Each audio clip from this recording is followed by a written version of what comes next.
तर बघा मैत्रिणींनो, बऱ्याच ठिकाणी ही मेथीची पातळ भाजी बनली जाते आणि बऱ्याच जणांना ही माहीतही नाही। तर ही भाजी जी आहे तर अतिशय टेस्टी बनते, अगदी ज्वारीच्या किंवा बाजरीच्या भाकरीबरोबर खूप छान लागते। आणि ज्यांना माहीत नाही त्यांनी एकदा नक्की अशी ट्राय करून पहा, नक्कीच घरातल्या मंडळींना आवडेल आणि करायला पण अगदी सोपी आहे आणि आपण 2 ते 3 माणसांना पुरेल एवढीच करणार आहोत। चला तर मग कशी करायची ती पाहूया। तर पहिल्यांदा मी मोठी वाटी भरून मेथीची भाजी निवडून छान अशी घेतलेली आहे। त्याचे जाड देठ घ्यायचे नाहीयेत, फक्त पानं घ्यायचीत मेथीची आणि आता ती स्वच्छ 2 ते 3 पाण्याने आपण धुवून घेणार आहोत।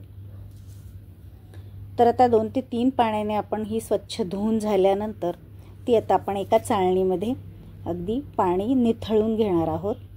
पूर्ण त्यातलं पाणी काढून घ्यायचं आहे, अगदी कोरडी करून घ्यायची। तर करायला अगदी सोपी आहे आणि चवीला सुद्धा अगदी भन्नाट लागते। तर पूर्ण तुम्ही हा व्हिडिओ बघा आणि फॉलो करा आणि कशी झाली मला कमेंट करून पण ही नक्कीच सांगा। ज्यांना माहीत नाही त्यांनी तर हा व्हिडिओ नक्की पूर्णपणे बघा। तर बघा आता ह्या भाजीतलं पाणी आपण पूर्णतः निथळून घेतलेलं आहे। आता थोडी थोडी घेऊन आपण आता बारीक कापून घ्यायची, म्हणजे खाताना पानं जास्त तोंडात अशी अख्खी पानं येणार नाही। अगदी बारीक अशी चांगली कापून घ्यायची।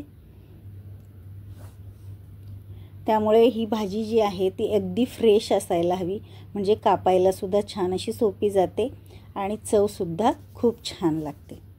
तर चला मग ही सगळी भाजी आपण आता बारीक अशी कापून घेऊयात। तर बघा आपली ही भाजी कापून झालेली आहे। आता आपण काढूयात त्याचं वाटण। तर आता वाटण्यासाठी मी अगदी 2 ते 3 माणसांना पुरेल एवढीच भाजी करणार आहोत। त्यामुळे 2 चमचे मी शेंगदाणे भाजून घेतलेले आहेत, अर्धी कांडी लसणाची मी लसूण सोलून घेतलेला आहे, अर्धा चमचा जिरे घेतलेत आणि 3 हिरव्या मिरच्या घेतल्यात। तिखट जर तुम्हाला जास्त आवडत असेल तर एखादी मिरची तुम्ही वाढवू शकता। आता यात वाटणातलं आपण 2 वाटण करून घ्यायचे, शेंगदाणे नंतर वाटायचे। आता पहिल्यांदा आपण लसूण, जिरे आणि हिरवी मिरची बारीक अशी वाटून घेऊया। तर थोडंसं पाणी घालून मस्त बारीक अशी पेस्ट करून घ्यायची आहे। पहिल्यांदा लसूण, जिरे आणि हिरवी मिरची।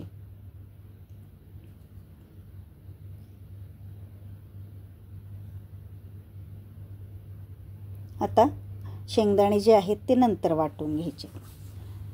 तर बघा आपलं वाटण हे पहिलं वाटून तयार झालेलं आहे, अगदी बारीक पेस्ट केली।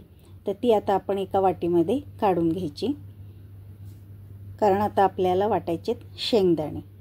तर शेंगदाणे मस्त अशी भाजून घेतलेले आहेत। आता पहिल्यांदा आपण काय करायचं आहे, ते कोरडेच फिरवून घ्यायचे आणि नंतर थोडं थोडं पाणी टाकून मस्त अशी बारीक त्याची पेस्ट करून घ्यायची।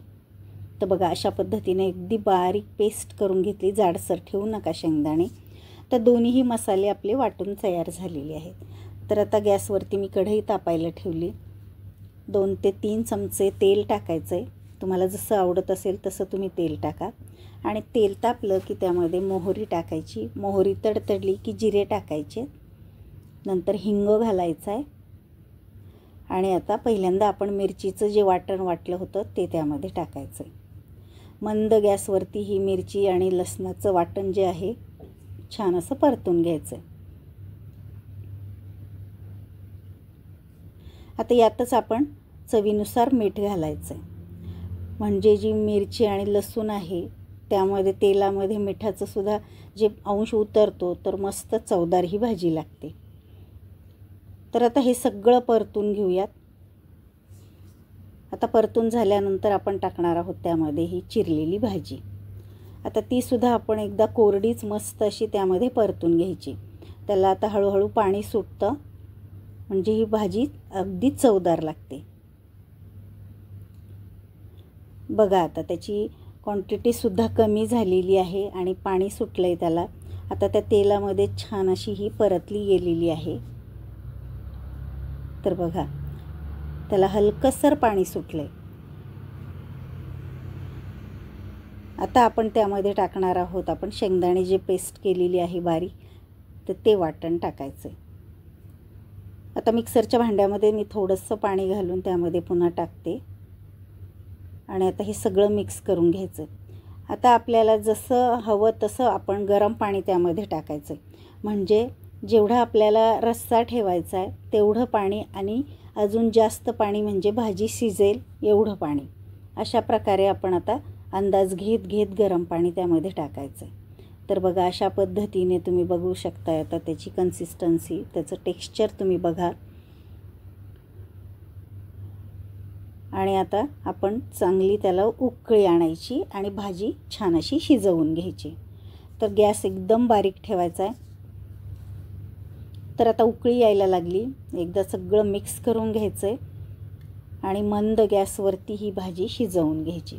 हवं तर तुम्ही झाकणही त्यावरती ठेवू शकताय, पण तिरपं झाकण ठेवा, पूर्ण पॅक झाकण ठेवू नका, कारण त्यामध्ये आपण शेंगदाणे घातलेले आहेत, त्यामुळे ती उतू येण्याची शक्यता असते. तर बघा आता छान अशी भाजी शिजल्यानंतर त्याची कन्सिस्टन्सी तुम्ही बघा. अशाच पद्धतीने आपल्याला ही भाजी हवी आहे. तर मस्त अशी ही शिजलेली आहे ही भाजी, अतिशय सुंदर लागते. तर आता आपण एका डिशमध्ये काढून घेऊयात. तर बघा गरमागरम मेथीची ही पातळ भाजी ज्वारीच्या किंवा बाजरीच्या भाकरीबरोबर खायला तयार झालेली आहे. नक्की तुम्ही माहीत नसेल तर एकदा करून पहा.